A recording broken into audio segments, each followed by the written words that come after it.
Welcome to Ahavas Yisrael Daily. We're on chapter 8. And to the members of your household, more than everyone else. More important than being kind and positive with others, one must work on living peacefully with his family members.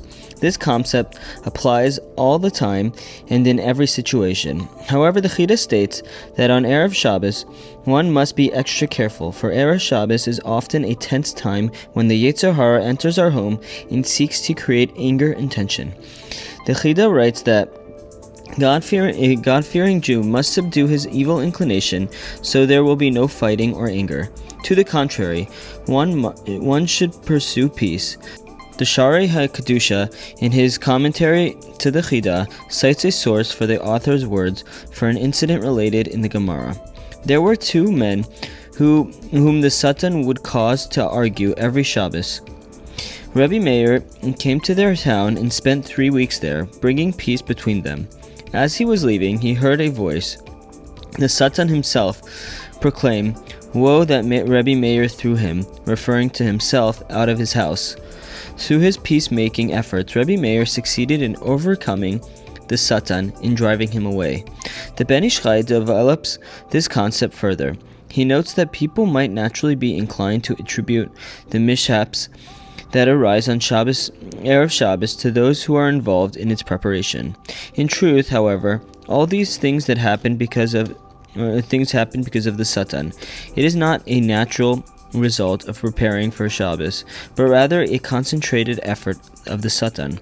Therefore, he writes, when a family member, whether the spouse or a child, does something that causes aggravation on Friday, one should say, "What can I expect from him or her? Is it possible to fight the Satan? Why does the Satan put so much effort into causing arguments on Erev Shabbos?" The Chachmas HaMishpat explains that Shabbos is a time of peace and tranquility, as we say in the Shmona Esrei of Shabbos Mincha. It is a day of peaceful rest, serenity, and tranquility.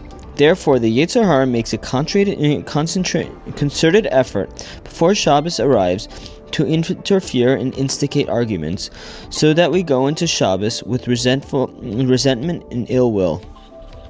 So we're back on top. For if you are resentful and fight with your household, your end will be Gehenna.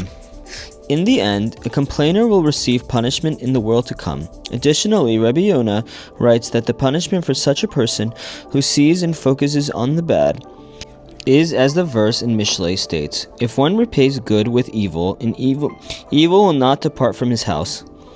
The commentaries explain that Hashem rewards and punishes midah keneged midah, measure for measure. This person who does not appreciate those around him and finds only faults with others will be punished in the same way. When he comes home, his family won't recognize the good he is doing, and they won't see how hard he works or how much effort he puts into support his family. This is a very powerful incentive to maintain a calm and pleasant demeanor.